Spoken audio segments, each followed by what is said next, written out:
মোহতারাম হাজরিন, আমি যে বিষয়ে কথা বলতে চাই সেটি হলো আমাদের মুসলমানদের কাছ থেকে, গোটা দুনিয়ার মানুষ থেকে গুরুত্বপূর্ণ একটা গুণ দিন যতই যাচ্ছে তত হারিয়ে যাচ্ছে। অথচ ইসলাম এই গুণটির ব্যাপারে যত বেশি গুরুত্ব আরোপ করেছে, অন্য অনেক ভালো ভালো গুণ আছে যে গুণগুলোর ব্যাপারে এত বেশি গুরুত্ব আরোপ করেনি। যে গুণটির আকাল চলছে, দুর্ভিক্ষ চলছে, অভাব চলছে, এই গুণের মানুষ পাওয়া যায় না। অনেক গুণের মানুষ পাবেন, নামাজি মানুষ পাবেন, রোজাদার মানুষ পাবেন, দান সাদকা কর্নেওয়ালা মানুষ পাবেন, কোরআন তেলাওয়াত কর্নেওয়ালা মানুষও পাবেন, দাওয়াতের কাজ কর্নেওয়ালা মানুষ পাবেন, কিন্তু এই গুণটি বিশেষভাবে নিজের ভিতরে ধারণ করেন এবং এই গুণটির কারণে তিনি বিশেষভাবে সবার থেকে আলাদা, এরকম মানুষ পাওয়া খুব কঠিন হয়ে গেছে। আর সেই গুণটি হলো সবর, ধৈর্য। ইমাম আহমদ ইবনে হাম্বল রাহিমাহুল্লাহ বলেছেন, আল্লাহ রাব্বুল আলামিন কোরআনে হাকিমে 70-এরও বেশি জায়গায় ধৈর্য ধারণ করা সম্পর্কে আলোকপাত করেছেন। সবর সম্পর্কে আলোকপাত করা হয়েছে কত জায়গায়? 70 জায়গারও বেশি। কত গুরুত্বপূর্ণ হলে একটা বৈশিষ্ট্যের কথা কোরআনের মতো পাইকারি কথা বলার জায়গা, যেখানে খুচরা কথা বলার মতো সুযোগ নাই। কোরআনে খুচরা কথা বলার সুযোগ আছে? ছোট্ট একটা গ্রন্থ, একেবারে ক্ষুদ্রাতি ক্ষুদ্র কোনো বিষয় নিয়ে গবেষণা করতে গেলে, লিখতে গেলে 500-700-800 পৃষ্ঠার বই হওয়ার পরও লেখকের আরো কথা থেকে যায়। আর আল্লাহ রাব্বুল আলামিন কিয়ামত পর্যন্ত আগত বিশ্ব মানবতার সকল সমস্যার সমাধানের মৌলিক নির্দেশনা দিয়ে রেখেছেন যেই মহাগ্রন্থ, সেখানে তো খুচরা কথা বলার সুযোগ নেই। সেখানে আল্লাহ রাব্বুল আলামিন শুধু পাইকারি কথা বলেছেন।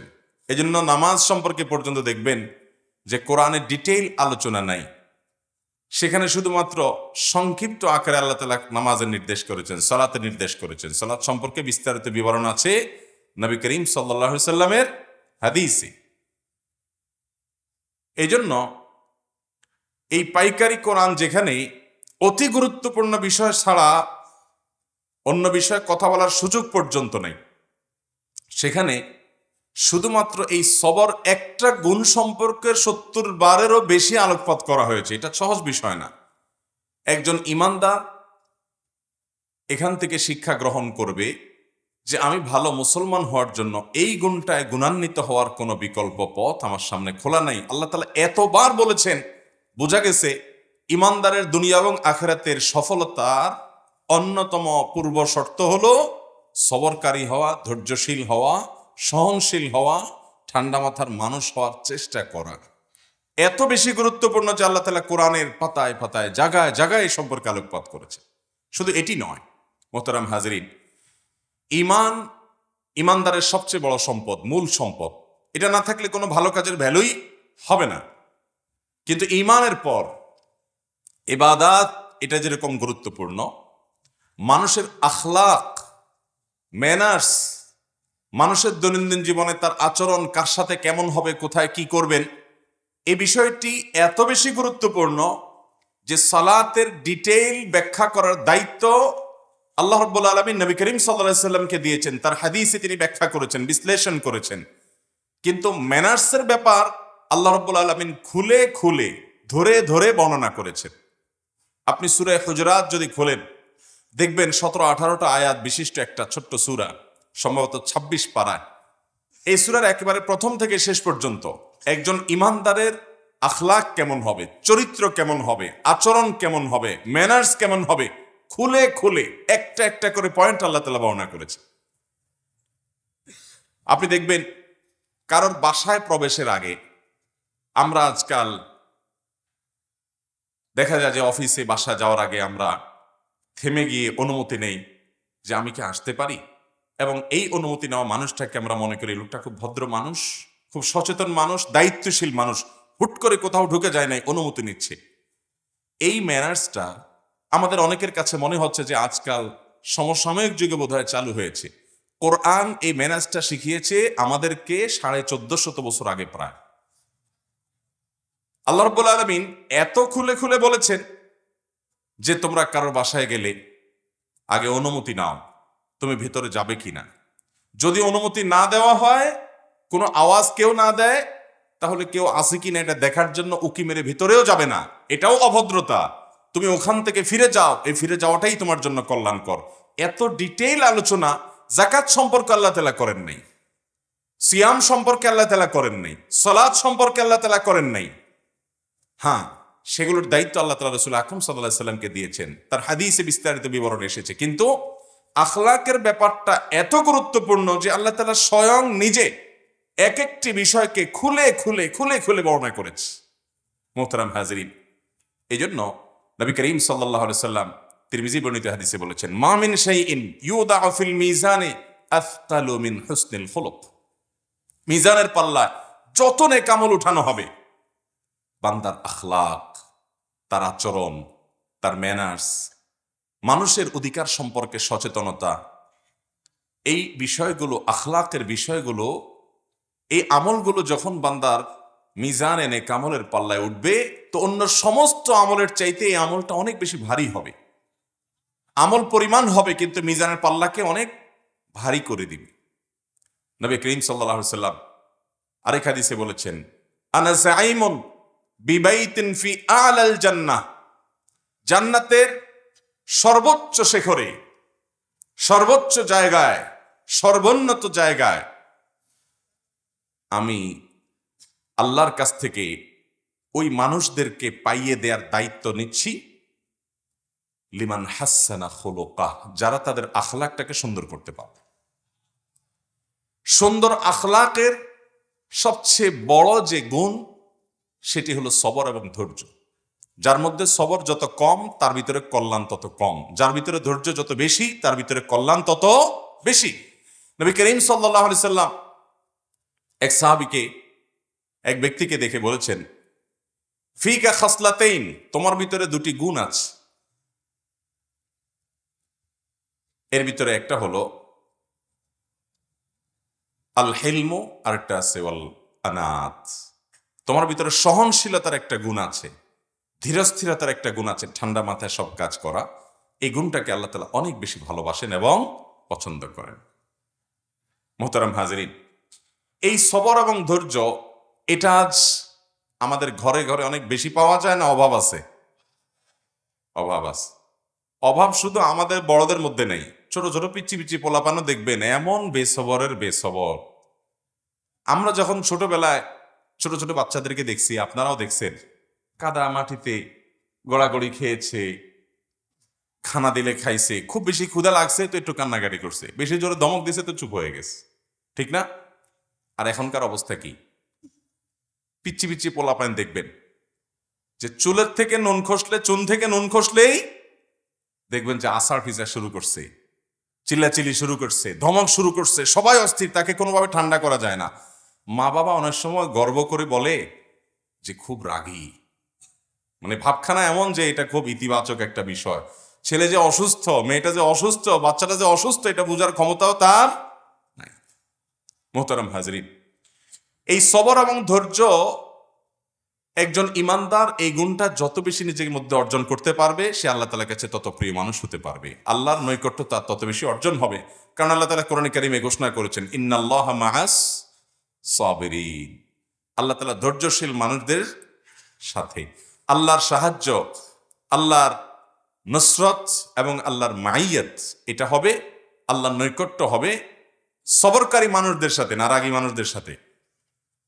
আজকাল ঘরে ঘরে আমাদের মধ্যে দেখবেন বদমেজাজি মানুষ, এত বদমেজাজি মানুষ, এত বেসবর মানুষ, যে এখন সবাই নিজের বদমেজাজিটাকে আমরা জাস্টিফাই করার জন্য বলি যে আমি কোনো অন্যায় সহ্য করতে পারি না, আমার উল্টাপাল্টা দেখলে মাথা গরম হয়ে যায়। শুনছেন না এসব কথাবার্তা?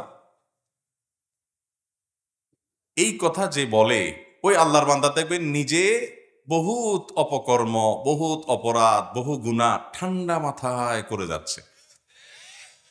ওনার মাথা গরম হয় এটা ঠিক, সেটা আরেকজনেরটা দেখলে। মাথা গরম হয় কখন? আরেকজনের উল্টাপাল্টা দেখলে নিজের উল্টাপাল্টাগুলো উনি খুব ঠান্ডা মাথায় হজম করে যান, ওইটাকে দুধ কলা দিয়ে পোষেন। ভাইরা আমার, এই একটি গুণ, এই গুণটি যদি কোনো ইমানদার নিজের মধ্যে অর্জন করতে পারেন তো আল্লাহ রাব্বুল আলামিন নৈকট্য লাভ করবেন, শুধু নয় আল্লাহর সবচেয়ে প্রিয় পাত্র হতে পারবেন। কারণ আল্লাহ রাব্বুল আলামিন কোরআনে বলেছেন, ওয়াল্লাহু ইউহিব্বুস সাবিরিন, ধৈর্যশীল এবং সবরকারী মানুষদেরকে আল্লাহ তাআলা ভালোবাসেন, পছন্দ করেন। ভাইরা আমার, এই জন্য আমাদের প্রিয় নবী সাল্লাল্লাহু আলাইহি সাল্লামকে দেখবেন যে তার গোটা জীবন ছিল চ্যালেঞ্জে ভরা।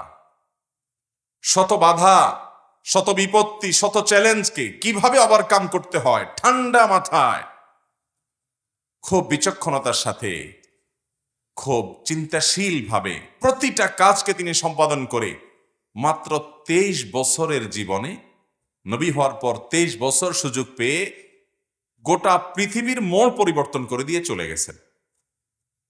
ভাইরা আমার, আল্লাহ রাব্বুল আলামিন এই জন্য কোরআন হাকিমের অন্য আয়াতে বলেছেন, ওয়াজআলনা মিনহুম আইম্মাতান ইয়াহদুনা বিআমরিনা লাম্মা সাবারু ওয়া কানু বিআয়াতিনা মুকিনুন। আল্লাহ রাব্বুল আলামিন কোরআনে হাকিমে বলেছেন, যারা সবর করবে এবং ওয়া কানু বিআয়াতিনা ইউকিনুন, আমার আয়াতের উপরে ইয়াকিন রাখবে এবং সবর করবে, এই গুণটা যারা নিজের মধ্যে অর্জন করতে পারবে এদেরকে আমি নেতৃত্ব দান করব।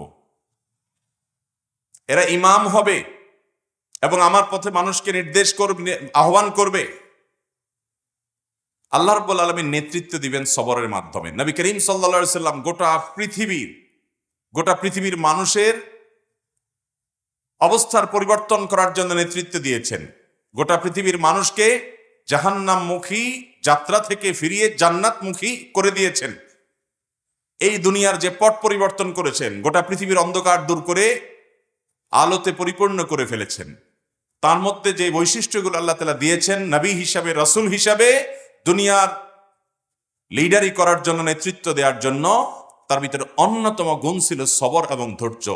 আজও মুসলমান ঘরে ঘরে, প্রত্যেকটা মুসলমান ব্যক্তিগতভাবে আমরা যদি সবরকারী হতে পারি, ধৈর্যশীল হতে পারি, অনেক আমাদের সামনে ব্যত্যয় হবে। আমি যা চাইবো তার ব্যতিক্রম হবে, আমি যা চাবো তা সবকিছু বেটে বলে হবে না। ইমানদার হাসি মুখে সেটাকে বরণ করার যোগ্যতা, গুণ তার মধ্যে অর্জন করতে হবে। অনেক মানুষ দেখবেন 5 ওয়াক্ত নামাজি, মাশাআল্লাহ, মুখে আল্লাহ রাব্বুল আলামিন দায় রাখার তৌফিকও তাকে দিয়েছেন। তিনি হয়তো হক হালালি চলার চেষ্টা করেন, হালাল উপার্জনও হয়তো করেন, অনেক ভালো ভালো গুণ আছে, কিন্তু ভয়ঙ্কর কিসিমের বদমেজাজি আছে না নাই? এরকম বদমেজাজ মানুষ অনেক নেকামল করছেন, অথচ তার এই বদমেজাজের কারণে, তার এই বদরাগের কারণে, তার এই আচরণগত ত্রুটির কারণে তিনি আল্লাহ তাআলা থেকে অনেক দূরে আছেন, আল্লাহ তাআলা থেকে অনেক দূরে থাকছেন। আজও গোটা দুনিয়াতে মুসলমানরা আমরা যদি সবর চর্চা শুরু করি তাহলে পট পরিবর্তন হতে দেখবেন দেরি হবে না। অথচ আমাদের দেশে বেশিরভাগ মানুষ মুসলমান হওয়া সত্ত্বেও দেখবেন সামান্য ছোটখাটো বিষয়কে কেন্দ্র করে বিরাট তুলকালাম কাণ্ড হয়ে যায়। হয় কি হয় না? পত্রিকার পাতা খুললেই দেখবেন যে স্ত্রীকে বলছে জামাটা আগায় দেওয়ার জন্য, দিতে একটু দেরি হয়েছে, বাস তালাক দিয়ে বসে আছে। হয় কি হয় না? বিয়ের বাড়িতে গেছে, চিংড়ি মাছ দেওয়ার কথা ছিল, দেয় নাই, এই জন্য চেয়ার টেবিল দিয়ে মারামারি করতে করতে বিয়ে ভেঙে গেছে। আমাদের দেশে হয় কি হয় না এগুলা? যেখানে গেছে বরযাত্রী, ওই বাড়িতে যায় খাওয়ার অধিকারই তার নাই, আবার চিংড়ি মাছ দাবি করতেছে। আমি নাম দিছি এটার বরযাত্রী। বিয়েতে অলিমা খাওয়াবে ছেলে পক্ষ, সেখানে মেয়ের বাবার বাড়িতে যায় তো যায়, আবার চুক্তি করে যায়, আমাদের 300 লোক যাবে, 250 লোক যাবে, 200 লোক যাবে, না 400 লোক যাবে, বার্গেনিং করে যায়। এর চাইতে বড় ভিখারি, এর চাইতে বড় বেহায়াপনা, এর চেয়ে বড় ডাকাতি আল্লাহ জমিন আর কি আছে বলে? ওই বেচারা একটা মেয়ে, আস্ত মেয়ে বড় করে দিয়েছে, এখন আবার তার মেয়েটা বিদায় বেলায় আপনার 200-300 মানুষকে খাওয়াইতে হবে, তাও আবার চিংড়ি দিতে দেরি হয়েছে, অথবা চিংড়ি দেয় নাই, এক আইটেম হয় নাই, সেজন্য মারামারি হচ্ছে। এই রকম গরম মাথার লোক এই দেশের অলিতে গলিতে রাস্তাঘাটে ঘরে ঘরে দোকানে পাটে অফিসে আদালতে মসজিদে মাদ্রাসায় সব জায়গায়। ভাইরা আমার, আমাদের আত্মশুদ্ধি নিজেকে সংশোধন করবার জন্য এই রোগটা আগে ধরতে হবে যে এই রোগটা আমার মধ্যে আছে। শয়তান কিন্তু ওই রোগটাকেই আপনার মধ্যে গুণ হিসাবে দেখাবে যে না, আমি একেবারে অন্যায়ের বিরুদ্ধে, আমি বড় আপসহীন, আমি বাতিলের কণ্ঠস্বর। কি বাতিলের কণ্ঠস্বর তো হয় না, বাতিলের আতঙ্ক। তো বাতিলের আতঙ্ক মানুষটা নিজেই যদি বাতিল হয় তাহলে তার আতঙ্ক কে হবে? আল্লাহ তাআলা আমাদেরকে সবর এবং ধৈর্যশীল মানুষ হওয়ার, সবরকারী মানুষ হওয়ার তৌফিক দান করুন। মুহতারাম হাজরিন, আল্লাহ রাব্বুল আলামিন কোরআনে হাকিমে আরো বলেছেন, ইন্নামা ইউওয়াফাস সাবিরুনা আজরাহুম বিগাইরি হিসাব। যারা ধৈর্য ধারণ করতে পারবে, সবর করতে পারবে, যারা হটমেজাজি হবে না, যারা হুটহাট করে কিছু করবে না, আল্লাহ রাব্বুল আলামিন তাদের বিনিময় গুনে গুনে দিবেন না, হিসেব করে করে দিবেন না, হিসেব ছাড়া দিবেন, বিনা হিসাবে দিবেন আল্লাহ তাআলা। ভাইরা আমার, কিয়ামতের ময়দানে আল্লাহর কাছ থেকে হিসাব করে করে জান্নাত পাওয়া বড় কঠিন এবং জটিল কাজ। শুধু নামাজের হিসাব যদি দেওয়া হয়, সারা জিন্দেগির হাজার হাজার রাকাত নামাজের মধ্যে 2-4 রাকাতও টিকবে কিনা সন্দেহ। মনোযোগ নাই, দৃঢ়স্থিরতা নাই, শত ত্রুটি। এরকম প্রতিটা ইবাদত আল্লাহ তাআলা যদি পুঙ্খানুপুঙ্খ রূপে হিসাব করেন, তাহলে হিসাব দিয়ে আল্লাহর কাছে জান্নাত পাওয়া এত সহজ না। তাহলে বিনা হিসাবে জান্নাতে যাওয়ার সবচেয়ে শর্টকাট পথ হলো নিজের বিরুদ্ধে নিজে সংগ্রাম করে, আত্মশাসন করে, নিজেকে নিজে নিয়ন্ত্রণ করে, আত্মনিয়ন্ত্রণ করে যেই কোনো মূল্যে সবরকারী হওয়ার চেষ্টা করতে হবে। চেষ্টা করবো না ইনশাআল্লাহ? আল্লাহ তাআলা আমাদের সবাইকে সবরকারী হওয়ার তৌফিক দান করুন। ভাইরা আমার, আমাদের সকাল থেকে সন্ধ্যা পর্যন্ত কত বেসবরি হয়, এটা আমরা যদি হিসেব করি তাহলে দিন শেষে দেখবেন যে জায়গায় জায়গায় মানুষের সাথে বেসবরি করেছেন। বেসবরি তো মানুষের সাথে করে, পশুর সাথে, জীবজন্তুর সাথেও করে। এমনকি জীবজন্তু না, নিষ্প্রাণ কোনো জিনিসপত্র, তার সাথেও মানুষ বেসবরি করে, তার সাথেও মানুষ অধৈর্যশীলের কাজ এবং আচরণ করে। রাস্তা দিয়ে যাচ্ছেন, হঠাৎ করে ইটে ধাক্কা খেয়ে পায়ে একটু ব্যথা পাইছেন। এবার ইটের মা বাপ 14 গোষ্ঠী ধরে গালি দেয় না অনেকে, কিরে ভাই, ইটে বেচারার মা বাপ নাই তো, গালি দিলে তো তার গায়ে লাগবে না, অভিশাপ দিলে তো তার গায়ে লাগবে না। তিরমিজির এক হাদিসে আসছে, নবী করিম সাল্লাল্লাহু আলাইহি ওয়াসাল্লাম বলেছেন, যে ব্যক্তি অজাগায় অভিশাপ দেয়, যার মধ্যে অভিশাপ পড়ার উপযুক্ততাই নাই, ওই অভিশাপ ওই ব্যক্তির দিকে আবার ফিরে আস। দুনিয়াতে আমরা যা যেভাবে চাইবো হুবহু সব কিছু আমার চাওয়া অনুযায়ী বেটে বলে হয়ে যাবে, হবে না।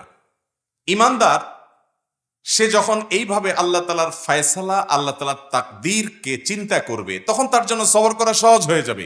যে আমি দুনিয়াতে যা যেভাবে চাবো হুবহু সে জিনিসটা সেভাবে হয়ে যাবে না, বরং আমার চাওয়ার বিপরীতে বহু কিছু হবে, এবং আমার চাওয়ার বিপরীত হওয়ার মধ্যে কল্যাণও থাকতে পারে।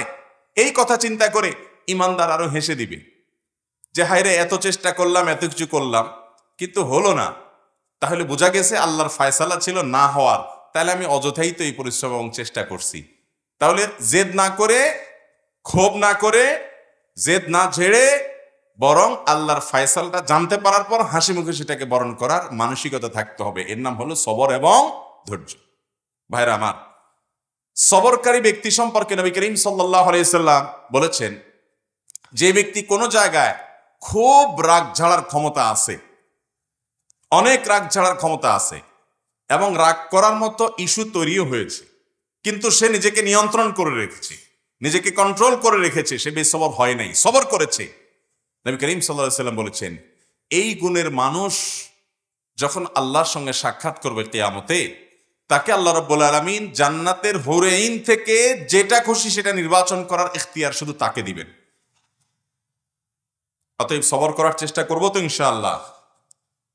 বেসবরি যখনই হবে তখনই নিজের বিরুদ্ধে নিজের শাস্তি আরোপ করতে হবে যে আমার দ্বারা কেন বেসবরি হলো। কারোর সাথে বেসবরি করেছেন, তার কাছে মাপ চাইবেন।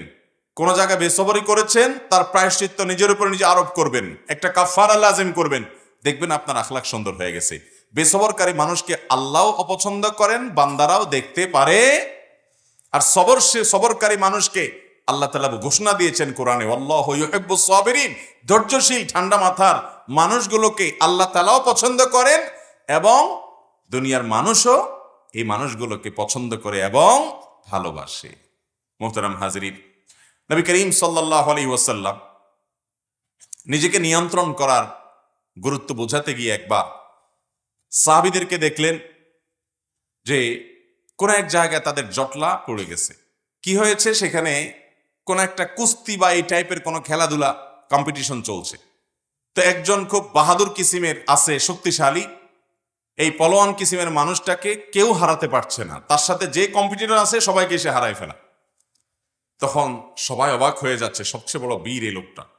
নবী করিম সাল্লাল্লাহু আলাইহি সাল্লাম বলেছেন, এই লোকটা বীর বুঝলাম, এর চাইতে বড় বীর আছে, তোমাদেরকে কি আমি পরিচয় করাই দেবো? সাহাবীরা বলল, অবশ্যই, এর চাইতে বড় বীর কে আছে, দেখতে চাই, আমরা জানতে চাই তার কথা। তখন নবী করিম সাল্লাল্লাহু আলাইহি সাল্লাম বলেছেন, প্রতিপক্ষকে কুপকাত করে ফেলা কুস্তিতে এটা আসল এবং বড় বীরত্ব নয়। আসল বীরত্ব হলো যে ব্যক্তির মাথা গরম হওয়ার মতো যথেষ্ট কারণ উপস্থিত হয়েছে, এরপরও সে ঠান্ডা মাথায় নিজেকে কন্ট্রোল করে ধরে রাখতে পারছে, এই ব্যক্তি হলো আসল বীর, সত্যিকারের বীর, সত্যিকারের বাহাদুর। ভাইয়ের আমার, রাগ আসার পর মুখ দিয়া যা তা বলে ফেললেন, যা তা করে ফেললেন, এটা হলো অনেকটা ডায়রিয়ার রোগীর মতো।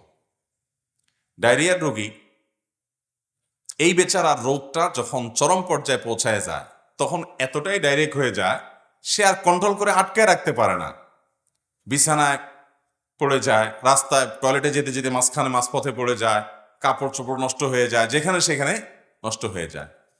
যারা বদমেজাজি, মেজাজ কন্ট্রোল করতে পারেন না, যেখানে সেখানে যা তা বলে ফেলেন, পরে চিন্তা করেন, এটা একটা কাজ হলো, এখানে তো করা উচিত হয়নি। ওই ডায়রিয়ার রোগীর মতো চিন্তা করে, হ্যাঁ এখানে পড়ে গেল, এখানে তো ফলানো উচিত হয়নি, কিন্তু সে ডাইরেক্ট হয়ে গেছে, নিজেও জানে না। ঠিক একইভাবে বদমেজাজি মানুষগুলো, বেসবর মানুষগুলো, ধৈর্যহীন মানুষগুলো ডায়রিয়ার রোগীর মতো ডাইরেক্ট হয়ে গেছে, সে নিজেকে কন্ট্রোল করতে পারে না। ঘটনা ঘটে দেওয়ার পরে এরপরে আফসুস করে, হারে এখানে এটা করা উচিত হয় নাই। এরকম হয় কি হয় না আমাদের? আল্লাহ তাআলা আমাদেরকে সবরকারী এবং ধৈর্যশীল মানুষ হওয়ার তৌফিক দান করুন।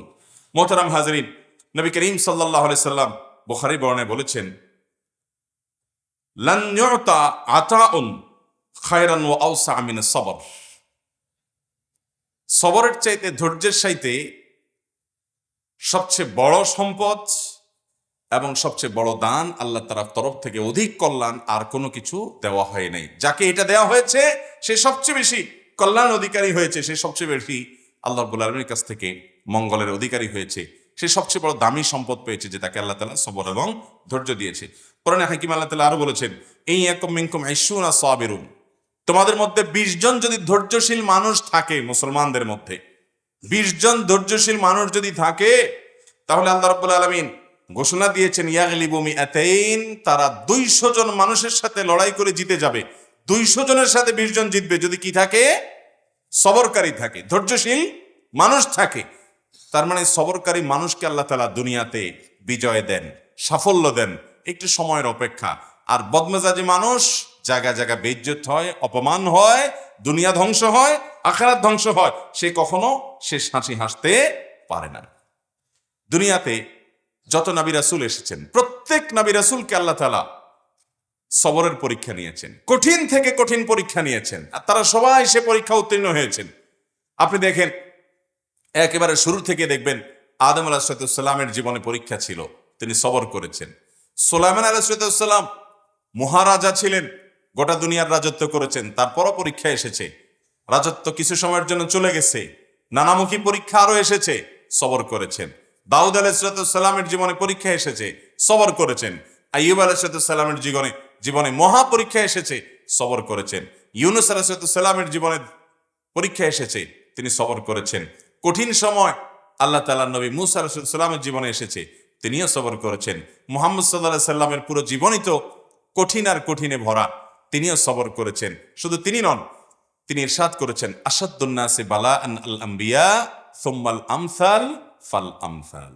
কিছু লোক আছে দেখবেন যারা ধৈর্য ধারণ করতে পারে না, অস্থির হয়ে যায়, কিছুতেই হতাশ হয়ে পড়ে এবং যা তা বলে ফেলে, বদমেজাজি দেখায়।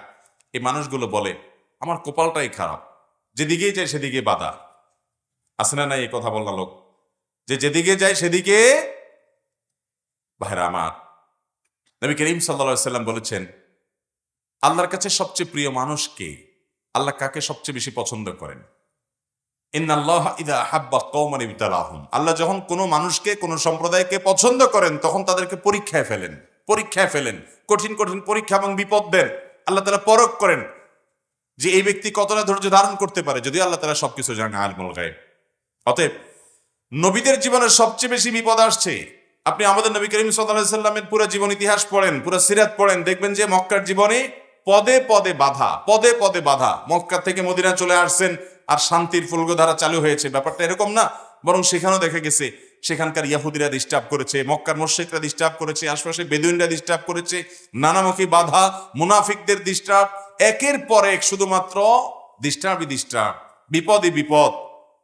এই সকল বিপদ সারা জীবন মোকাবেলা করে এই সকল বিপদ থেকে উত্তরণের পথ তিনি খুঁজে বের করেছেন খুব ঠান্ডা মাথায়, বুদ্ধিমত্তার সাথে, সবরের সাথে, ধৈর্যের সাথে। আল্লাহ তাআলা আমাদের সবাইকে সেরকম ধৈর্যশীল মানুষদের কাতারে শামিল হওয়ার তৌফিক দান করুন। ভাইরা আমার, সাহাবীদের ভিতরে দেখবেন সেই সকল মানুষগুলো আল্লাহ তাআলার প্রিয় পাত্র হয়েছেন যারা সবর করেছেন। বেলাল রাদিয়াল্লাহু তাআলা আনহু, সুহাইব রাদিয়াল্লাহু তাআলা আনহু এবং আরো অনেক সাহাবায়ে কেরাম এবং আইম্মে মুজতাহিদিনদের মধ্যে দেখবেন ইমাম আযম আবু হানিফা রাহিমাহুল্লাহ, ইমাম শাফি রাহিমাহুল্লাহ, ইমাম আহমদ ইবনে হাম্বল রাহিমাহুমুল্লাহ, আরো বড় বড় ইমামদেরকে দেখবেন তাদের জীবনে শুধু পরীক্ষা, টর্চার, বিপদ, জুলুম এগুলা সহ্য করে তারা আল্লাহ তাআলার প্রিয় পাত্র হয়েছেন। আমরা চাই যে না, সব কিছু আমার বেটে বলে হয়ে যাবে। যার ভিতরে তাওহীদ যত মজবুত থাকে, আল্লাহর প্রতি ঈমান যত স্ট্রং থাকে, সে তত সবরকারী হয়, তত ধৈর্যশীল হয়। যার ভিতরে তাওহীদ যত দুর্বল থাকে, সে তত বেসবর হয়। কারণ আল্লাহ তাআলার জাতের প্রতি যদি ঈমান থাকে, সে বিশ্বাস করে যে আল্লাহ তাআলা আমার কল্যাণ আমার চাইতে ভালো বুঝেন, অতএব আমি যা চাইছি তা হয় নাই, ওকে তাহলে আল্লাহর উপর আমি ছেড়ে দিলাম, আমি খুশি আল্লাহর ফয়সালায়। আল্লাহর প্রতি ঈমানের দুর্বলতার অনেক প্রমাণের ভিতরে একটা বড় প্রমাণ হলো বেসবরি এবং ধৈর্যহীনতা। অতএব ধৈর্য ধরার চেষ্টা করবো তো ইনশাআল্লাহ। আল্লাহ তাআলা আমাদের সবাইকে তৌফিক দান করুন। নবী করিম সাল্লাল্লাহু আলাইহি সাল্লাম বলেছেন, কোন মুসলমানের জীবনে যদি কোনো মুসিবত আসে, কোনো বিপদ আসে, কোনো সমস্যা আসে, সঙ্গে সঙ্গে সে যদি ইন্না লিল্লাহি ওয়া ইন্না ইলাইহি রাজিউন পড়ে এবং আরেকটা দোয়া পড়ে, আল্লাহুম্মা জুরনি ফি মুসিবাতি ওয়াখলুফ লি খায়রাম মিনহা। আল্লাহ, আমার যে বিপদ হয়েছে, এই বিপদের বিপরীতে এর বিনিময়ে আপনি আমাকে সওয়াব দিয়েন, বিনিময় দিয়েন, এবং বিপদে আমার যে ক্ষতি হলো আপনি এর চাইতে ভালো কিছু দিয়ে আমাকে পোষায় দিয়েন। এই দোয়া যদি কেউ পড়ে তো আল্লাহ রাব্বুল আলামিন তার ওই বিপদে যা ক্ষতি হবে তার থেকে বেশি দিয়ে তাকে অবশ্যই পুষিয়ে দিবেন। উম্মে সালামা রাদিয়াল্লাহু তাআলা আনহা, নবী করিম সাল্লাল্লাহু আলাইহি সাল্লামের স্ত্রী, তিনি বলেন যে আমি নবী করিম সাল্লাল্লাহু আলাইহি সাল্লামকে কিভাবে পেয়েছি তোমরা জানো? অদ্ভুত ঘটনা, শিক্ষা নেওয়ার মতো একটা ঘটনা। তিনি বলেছেন যে আমার স্বামী আবু সালামা যখন মারা গেলেন, আমি খুব বেশি ব্যথিত হলাম, মর্মাহত হলাম যে একজন ভালো সঙ্গী হারালাম, স্বামীকে হারালাম। তো আল্লাহর কাছে আমি কেঁদে কেটে নবী সাল্লাল্লাহু আলাইহি সাল্লামের শেখানো এই দোয়াটা পড়েছি, আল্লাহুম্মা জুরনি ফি মুসিবাতি। আল্লাহ, আমার মুসিবত এবং বিপদে আপনি আমাকে বিনিময় দিয়েন, বিপদ যে হলো এর বিনিময় আপনি আমাকে দিয়েন। ওয়াখলুফ লি খায়রাম মিনহা, এবং এই বিপদে আমার যা ক্ষতি হলো, আমি যে হারালাম স্বামীকে, তার চাইতে বেটার কিছু আমাকে দিয়েন। আমি দোয়া আল্লাহর কাছে করে গেছি সব সময়। আল্লাহ তাআলা আবু সালামা আমার স্বামীর মৃত্যুর পর অকল্পনীয়ভাবে, অভাবনীয়ভাবে আমাকে মুহাম্মদুর রাসূলুল্লাহ সাল্লাল্লাহু আলাইহি ওয়াসাল্লাম স্ত্রী বানিয়ে দিয়েছে। আবু সালামাকে হারিয়ে তার চাইতে বেটারটা পাইছেন না, পান নাই? মুহতারাম হাজিরিন, অতএব যেই কোন বিপদে ইমানদারের ঈমান যত মজবুত হবে, সে তত বেশি হাসতে পারবে যে আলহামদুলিল্লাহ, আমার রব আমাকে যে অবস্থা রেখে খুশি, আমি অবস্থার উপরে খুশি, এবং বিপদ যতই আসবে আমি সেটাকে ওয়েলকাম করব, বেসবর হব না, ধৈর্যহীন হব না। আমাদের সংসারগুলোতে আজ যে অশান্তি, আমাদের সমাজে যে আজ বিশৃঙ্খলা, অশান্তি, এর মূল যদি কয়েকটা কারণ বের করা হয়, অন্যতম প্রধান কারণ হবে বেসবর, ধৈর্যহীনতা, সবরহীনতা। ঘরে ঘরে সংসারগুলো টিকছে না, ভেঙে খান খান হয়ে যাচ্ছে। প্রতি মুহূর্তে মুহূর্তে বিবাহ বিচ্ছেদের ঘটনা ঘটছে। অন্যতম কারণ ধৈর্য সহ্য নাই। ছেলেরও ধৈর্য নাই, মেয়েরও ধৈর্য নাই। কিছু হলেই সব হটমেজাজি হয়ে যায়, সবাই কাট্টি দেওয়া শুরু করে। কাট্টি বুঝেন তো? আপনাদের এলাকায় কি বলে? দোস্ত দোস্ত একটু অভিমান হলে, রাগারাগি হলে বলে না তোর সাথে কাট্টি। এই যে তোর সাথে আর কথা নাই, স্বামী স্ত্রীর মধ্যে আজকাল এই অবস্থা। প্রতিটি ঘরে ঘরে অশান্তির মূল কারণই হলো সবরহীনতা। যে ধৈর্য জিনিসটা আজ আমাদের কাছ থেকে নাই। এটাকে আমরা ইবাদত মনে করি না। একটা জটিলতা হলো আমালুল কুলুব বা অন্তরের আমলগুলোকে আমরা একেবারে কেয়ার করি না, অথচ অন্তরের আমলগুলোর গুরুত্ব অনেক বেশি। আমরা বাহ্যিক আমলকে গুরুত্ব দেই। নামাজ পড়া বাহ্যিক আমল, সিয়াম পালন করা বাহ্যিক আমল, জাকাত দেওয়া বাহ্যিক আমল, তেলাওয়াত করা বাহ্যিক আমল। এগুলো বাহ্যিক অঙ্গ প্রত্যঙ্গ দিয়ে, চোখ মুখ হাত পা এগুলো দিয়ে করতে হয়। কিছু আমল আছে যে আমলগুলো অন্তরের ভেতরে লালন করতে হয়, এগুলো দেখা যায় না। এর ভিতরে সবর অন্যতম। এই আমলটা যদি কেউ করতে পারে, ভেতরে যদি ধৈর্যটা আনতে পারে, এটা নিজের সঙ্গে নিজে সংগ্রাম করে করতে হয়, এর জন্য লড়াই করতে হয়, এর জন্য সমালোচনা করতে হয়, নিজের হিসাব মিলাতে হয় যে আমি মানুষটা কতটা ধৈর্যশীল, কতটা ধৈর্যহীন, আমি কতটা হটমেজাজি হই, বউয়ের সাথে কয়বার আমি বদমেজাজি দেখাই। বউ হিসাবে তিনি চিন্তা করবেন স্বামীর সাথে কয়বার তিনি বদমেজাজি করেন, প্রতিদিনের হিসাব মিলাবেন। এরপর তিনি নিজের যোগ বিয়োগ করে নিজেকে সংশোধনের চেষ্টা করবেন। আমরা চেষ্টা করবো তো ইনশাআল্লাহ। আল্লাহ রাব্বুল আলামিন আপনাকে, আমাকে, আমাদের সবাইকে সবরকারী মানুষদের কাতারে শামিল হওয়ার তৌফিক দান করুন। মুহতারাম হাজিরিন, নবী করিম সাল্লাল্লাহু আলাইহি ওয়াসাল্লাম তিনি তার সাহাবায়ে কেরামকে সবরের প্রশিক্ষণ দিয়েছেন। এমন কিছু সাহাবী সঙ্গী তিনি পেয়েছেন যারা ধৈর্যের রুদ্রমূর্ত প্রতীক ছিলেন। তারা এরকম দৃষ্টান্ত ছিলেন যে তাদের ধৈর্য, এক একজনের সবরকে আমরা যদি অ্যানালাইসিস করি তো বিশাল বড় বড় হিস্ট্রি হয়ে যাবে, অনেক বড় দাস্তান হয়ে যাবে। শুধুমাত্র এক একজন সাহাবীর সবরকে যদি আপনি অ্যানালাইসিস করেন, গবেষণা করেন। আজ মুসলমানদের মধ্যে এটা বড় বেশি অভাব। সবর করার চেষ্টা করবো তো ইনশাআল্লাহ। মুশকিল হলো আমরা যারা বদমেজাজ, আমাদের সবর কিভাবে আসবে? আমরা অনেকে চেষ্টা করি কিন্তু ধৈর্য ধারণ করতে পারি না। ওই যে ডায়রিয়ার রোগের মতো ডাইরেক্ট হয়ে যায়, হুটহাট করে যা তা বলে ফেলি, পরে আফসোস করি। তো সবর আনার জন্য কিছু আমল আছে ভাইরা।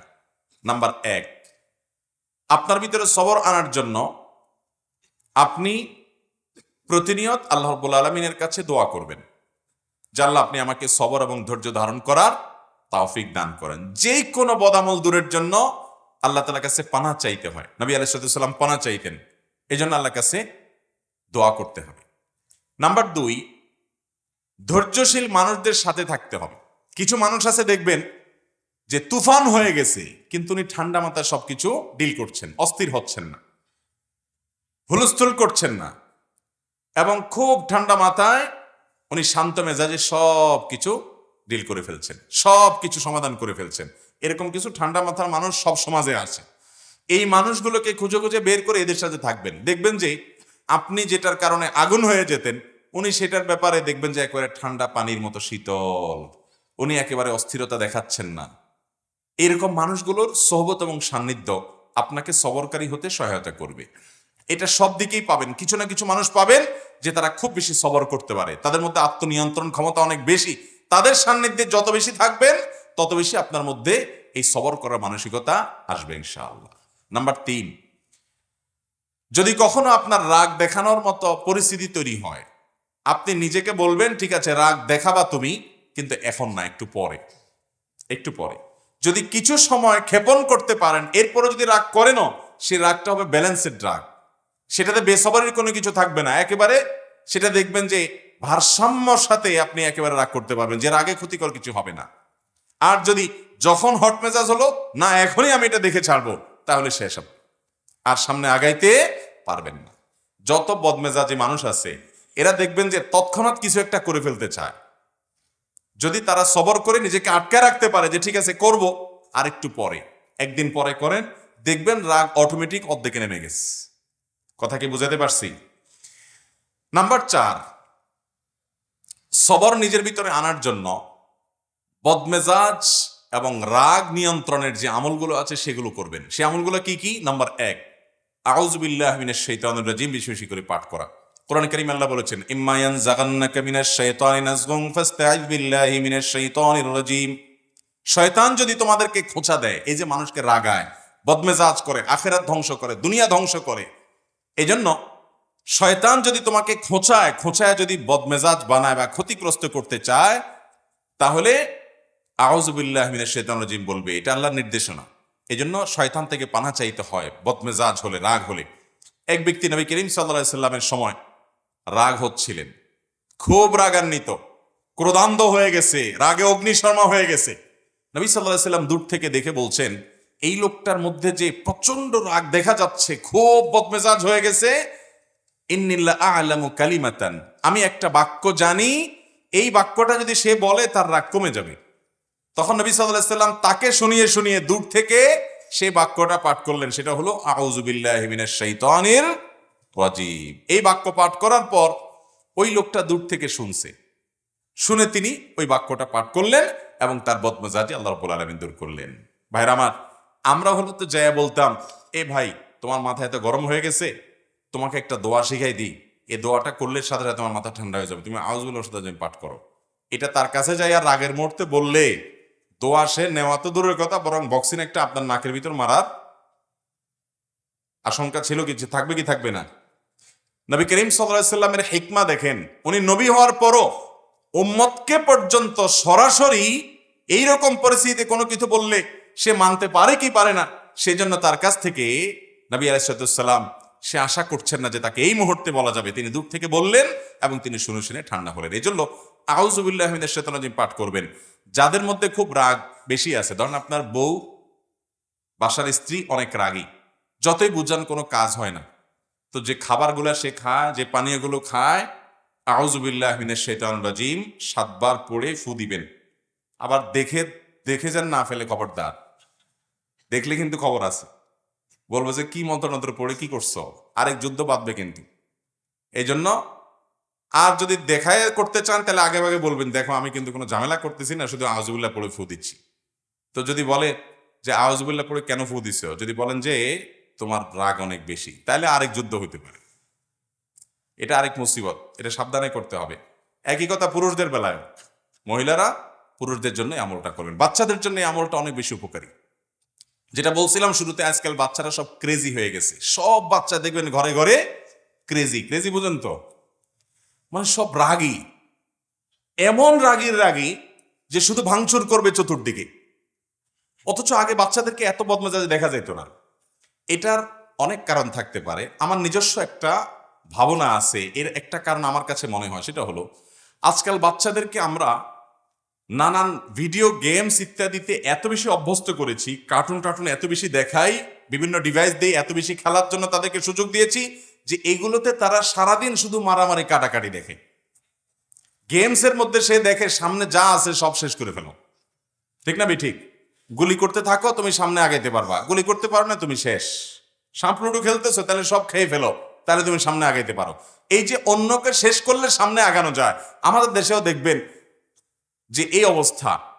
মানুষ বড় হওয়ার পরেও আরেকজনকে দমাইতে না পারলে, আরেকজনের ক্ষতি না করতে পারলে সে আগাইতে পারে না, কারণ ওই যে কালচারটা এইভাবে বেড়ে উঠছে, বাচ্চা ওইভাবে দেখে দেখে বড় হয়েছে।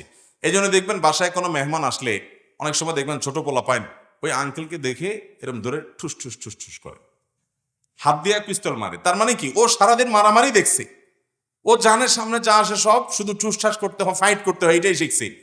তো ও বদমেজাজ হবে না কি হবে, ওর মধ্যে উদ্ভট ভাব আসবে না কি হবে। বাচ্চাদেরকে আজ শারীরিক কসরত থেকে আমরা মাহরুম রেখেছি। বাচ্চাদেরকে শুধু মাহরুম রাখি নাই, আমরা নিজেরাও মাহরুম আছি। শারীরিক কসরত করে, ব্যায়াম করে, খেলাধুলা করে, দৌড়াদৌড়ি করে কিসে সুস্থ থাকবো? কোন দেশের কোন খেলোয়াড়রা কোথায় খেলে, আর ভূতের মতো রাত 2টা বাজে উঠে তাকায় থাকেন আপনি। সে খেলে গোল দেয়, আপনি এখানে লাফ দিয়ে উঠেন। সে খেলে হেরে যায়, আপনি এখানে চোখের পানি ফেলেন। ভাই, পাগলামিরও তো একটা সীমা থাকা উচিত। আল্লাহ তাআলা আপনাকে সুস্থ শরীর দিছে, আপনি ব্যায়াম করেন, নিজে দৌড়াদৌড়ি করেন, নিজে খেলাধুলা করেন, নিজে কম্পিটিশন করেন, করে সুস্থ থাকেন। এখন সেটা না, বাচ্চা হাতে একটা ধরা দিয়েছেন যে তুইও ধ্বংস হ, চোখ নষ্ট কর, মাথা নষ্ট কর, ব্রেইন নষ্ট কর, ইমান নষ্ট কর, আমল নষ্ট কর, ক্রেজি হয়ে যা, বদমেজাজ হয়ে যা। আর আপনিও একটা বাক্স এটা সামনে নিয়ে বসছেন, সে গোল দিছে, আপনি লাভ দিয়ে উঠতেছেন। ভাইয়ের আমার, মুসলমানের কর্মকাণ্ড এত উদ্ভট হবে না, এত অযৌক্তিক হবে না, এত হাস্যকর হবে না। নবী করিম সাল্লাল্লাহু আলাইহি ওয়াসাল্লাম তিনি দৌড়াদৌড়ির কম্পিটিশন করেছেন, সাহাবীদের সাথে করেছেন, নিজের স্ত্রীর সাথে করেছেন। তিনি সাহাবীদের শুটিং প্রতিযোগিতায় উৎসাহিত দিক করেছেন। শারীরিক ব্যায়াম হয়, এ ধরনের খেলাধুলাকে এলাও করেছেন, যেখানে জুয়া নাই, যেখানে সতর্কমুক্ত করা হয় না, যেখানে চোখের জেনা হয় না, যেখানে হারাম কিছু নেই, সেগুলোকে তিনি অনুমোদন করেছেন। আর মুসলমানের সন্তানরা রাতকে রাত নষ্ট করে, সময় স্বাস্থ্য নষ্ট করে, শরীর নষ্ট করে, চোখের জেনা করে, অন্যের উন্মুক্ত সতরের দিকে দৃষ্টিপাত করে গুনাহগার হয়, এবং মুমিন হিসাবে, ইমানদার হিসাবে কুফরের প্রতি, আল্লাহর প্রতি অবিশ্বাসী প্রতি যে অপছন্দ করা তার ইমানের দাবি ছিল, ওয়ালা এবং বারার দাবি ছিল, সেটা তার অন্তর থেকে ধুয়ে মুছে পরিষ্কার করে একাকার হয়ে তার সবচেয়ে বড় আদর্শ আর সবচেয়ে বড় কাফেররা। যারা সমকামিতাকে প্রমোট করে, যারা সমকামিতাকে বৈধতা দেয়, যারা অসংখ্য অন্যায় অনাচারকে বৈধতা দেয়, অনেক মুসলমানের প্রতি জুলুমকে যারা বৈধতা দেয়, তারাই আপনার হিরো, তারাই আপনার স্টার এবং তারকা। আল্লাহ রাব্বুল আলামিন আমাদের বিবেকগুলোকে যেন জাগ্রত হয় সেই তৌফিক দান করেন। ভাইরা আমার, তো বলছিলাম বাচ্চারা ক্রেজি হয়ে যাচ্ছে, আমরা ক্রেজি হয়ে যাচ্ছি। গোটা সমাজে চতুর্দিকে দেখবেন অধৈর্যের চর্চা, ঘরে ঘরে, জনে জনে, জায়গা জায়গায়, সর্বত্র। ভালো মুসলমান হওয়ার জন্য, নেককার মুসলমান হওয়ার জন্য শত শত নফল আমল, শত শত জিকির আজকার, শত শত তাসবিহ চাইতে অনেক গুণ বেশি উত্তম হবে আপনার সারা দিন রাত 24 ঘন্টার ভিতরে 2-4টা জায়গায় বদমেজাজ দেখানোর, রাগ করার ইস্যু তৈরি হয়েছে, কিন্তু নিজেকে নিয়ন্ত্রণ করে যেখানে যতটুকু না হলে নয় সেখানে ততটুকু ব্যবহার করতে পেরেছেন। নিজেকে এই নিয়ন্ত্রণ করতে পারলে আপনি আল্লাহ তাআলার কাছে ওই শত সহস্রবার তাসবিহ করার চাইতে অধিক সওয়াব পাবেন ইনশাআল্লাহ। চেষ্টা করবো না ইনশাআল্লাহ? ভাইরা আমার, এই সবর বা ধৈর্য 3 প্রকার। একটা হলো আস-সাবরু আলা তাআত, ভালো কাজ করতে ধৈর্য লাগে কি লাগে না? শীতকালে ফজরের সময়, কনকনে শীতের মধ্যে, ঠান্ডার মধ্যে উঠে ওযু করে ফজর নামাজ পড়তে যাইতে ধৈর্য লাগে না? মনে চায় না, কষ্ট হয়, তারপরও নিজের সঙ্গে নিজে লড়াই করে, সংগ্রাম করে কাজটা করতে হয়। এটা যারা করতে পারে এরাই হলো সত্যিকারের বীর, এরাই হলো সত্যিকারের মেরুদণ্ড আলা মানুষ, সত্যিকারের সাহসী মানুষ, যে তাদের প্রবৃত্তির গোলামি তারা করে না, যে নফস যা বলে তা করে। সে নিজের কল্যাণের পথে মন না চাইলেও সে এগিয়ে যায়। সবর, ভালো কাজ করতে সবর লাগে। আর দ্বিতীয় ধৈর্য হলো আস-সাবরু আনিল মাসিয়া, পাপের কাজ, অপরাধের কাজ, এগুলো থেকে বাঁচার জন্য সবর লাগে। আপনার চোখের এরিয়াতে অনলাইনে, অফলাইনে, ফেসবুকে, বাহিরে বিভিন্নভাবে সুন্দরী নারী চলে আসছে, অশ্লীল কোনো দৃশ্য চলে আসছে। আপনার ভেতর থেকে প্রবৃত্তি বলছে দেখে নে, তাড়াতাড়ি দেখে নে, মিস হয়ে যাবে, চলে যাবে, তাড়াতাড়ি দেখ। মন থেকে আপনাকে উস্কে দেয়।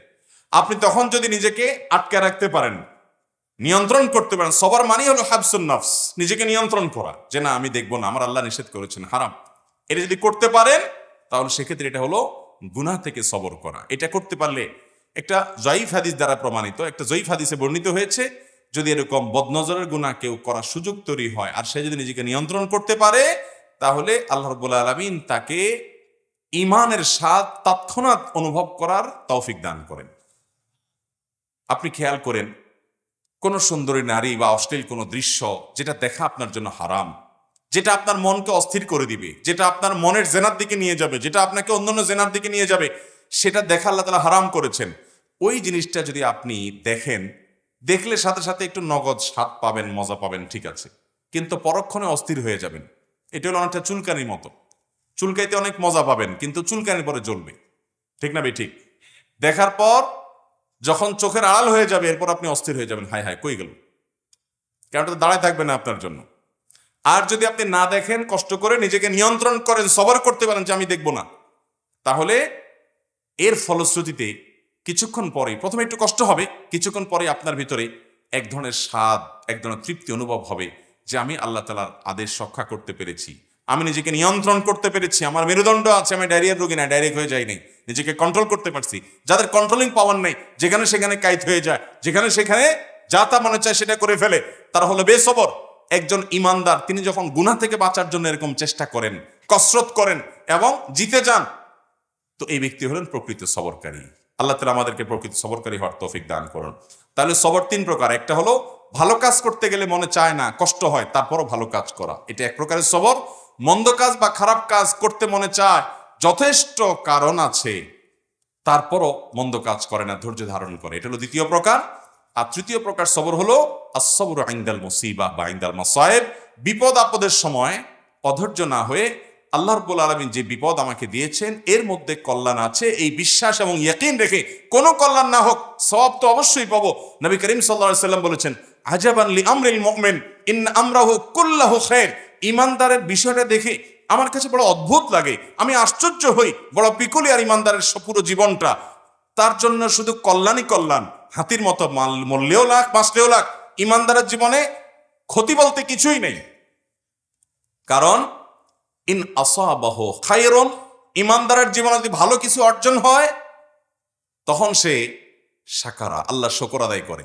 তাহলে ভালো জিনিস পাইলো, কোনো গুড নিউজ সে পেল, আবার আল্লাহর শুকর আদায় করে সওয়াবও সে অর্জন করল। ওয়াইন আসাবাহু শাররুন, আর ঈমানদারের জীবনে যদি কোনো বিপদ হয়, ক্ষতি হয়, সবারা, সে সেই ক্ষতিতে সবর করে, হাসি মুখে মেনে নেয় আল্লাহর ফয়সালাকে।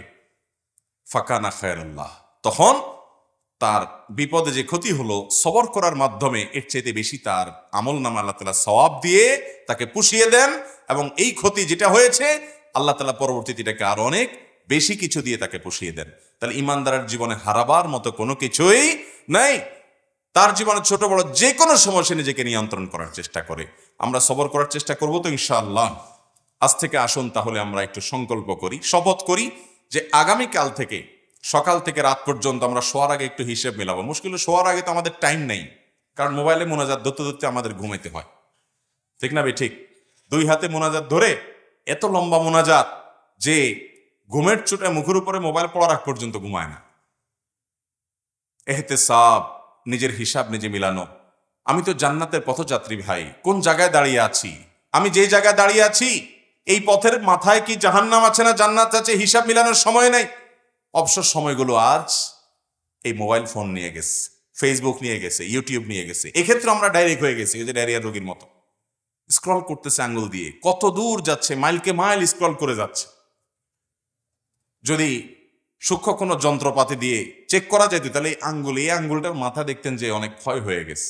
এত পরিমাণ ঘুরছে মোবাইলের উপরে যে মাথা কি হয়ে গেছে, ক্ষয় হয়ে গেছে। কি দেখছে ভাই? এই যে আপনি টানতেছেন, মনে হয় যে কিছু হারাইছে, যাচ্ছে তো যাচ্ছে, যাচ্ছে তো যাচ্ছে।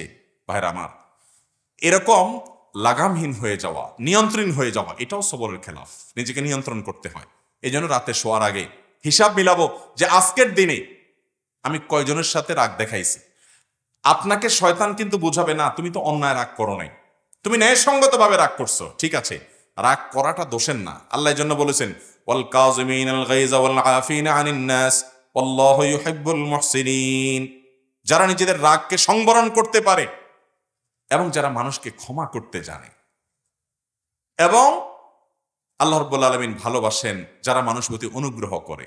হটমেজাজি হয়ে কাউকে সাইজ করে দিলেন আর বললেন, হ্যাঁ আমি অন্যায়ের বিরুদ্ধে তো প্রতিবাদ করছি, দরকার আছে অন্যায়ের বিরুদ্ধে প্রতিবাদ, অন্যায় বিরুদ্ধে বাধা দেওয়ার দরকার আছে, কিন্তু নিজের আখলাক নষ্ট করে না, নিজের আখলাক ঠিক রেখে পরিমাপ করি। এই জন্য আল্লাহ তাআলা বলেছেন ওয়াল কাযিমিন আল গায়জ, আল্লাহ বলেন নাই ওয়াল আদিমিন আল গায়জ। যাদের মধ্যে রাগ নাই তাদের প্রশংসা আল্লাহ করেন নাই, যাদের মধ্যে রাগ আছে কিন্তু এটা নিয়ন্ত্রণ করে, যেখানে যতটুকু ডোজ দেওয়া দরকার ততটুকু দেয়, এই মানুষগুলো আল্লাহ তাআলার কাছে প্রিয় পাত্র হয়। কোন এক সালাফ, আল্লাহর কোন এক নেককার বান্দা, তার একজন অধীনস্থ কাজের লোক একই ভুল বারবার করে, তো উনি ধমক দিয়েছেন, দিয়ে বলেছেন তোমাকে কতবার বলবো আর বলো, আর তোমার মাফ নাই। তখন সে লোকটা বলল, আল্লাহর কাছে কিয়ামতের দিন আপনি একই অপরাধ বারবার করার কারণে কতবার ক্ষমার আশা করেন, আমাকে ততবার করলেই হবে। হ্যাঁ আমার, আজ শয়তান আমাদেরকে নানা ভুল বুঝিয়ে বেসবর করছে। সবর করার চেষ্টা করবো তো ইনশাআল্লাহ। তো যেটা বলছিলাম যে দিন শেষে হিসাব করবেন যে আজকের দিনে মোট কয়টা বেসবরি হয়েছে, নোট নিবেন, কোথাও লিখে রাখবেন। পরের দিন চ্যালেঞ্জ নেবেন যে না, আজকে যেন আমার এই সংখ্যাটা কোনোভাবে স্পর্শ না হয়েছে, কম যেন হয়। এইভাবে যদি আপনি চেষ্টা করতে থাকেন, একসময় দেখবেন অনেক কঠিন কঠিন সময় আল্লাহ তাআলা আপনাকে মাথা ঠান্ডা রেখে কাজ করার তৌফিক দিয়েছেন। দুনিয়াতেও উন্নতি করতে পারবেন, আখিরাতেও পারবেন। আর বেসবর হবেন, জায়গায় জায়গায় বেইজ্জত হবেন। দুনিয়ার বেইজ্জতিও নিশ্চিত, আখিরাতের বেইজ্জতিও নিশ্চিত। অতএব আখলাক, যেটা কিয়ামতের ময়দানে সবচেয়ে ওজনী আমল হবে, আখলাক যেটার কারণে জান্নাতের সর্বোচ্চ শিখরে যেতে পারবেন, আখলাক সুন্দর করার কারণে আল্লাহ প্রিয় পাত্র হতে পারবেন। এই আখলাকটার ব্যাপারে আমরা খেয়াল করি না, অন্যান্য আমলের দিকে আমরা খেয়াল করি। এই জন্য সবরের বিষয়ে কিছু কথা বললাম। আল্লাহ তাআলা আমাকে, আমার মধ্যে যে খুব একটা সবর আছে তা নয়, এই কথাগুলো বলার উদ্দেশ্য আল্লাহ যেন আমাকে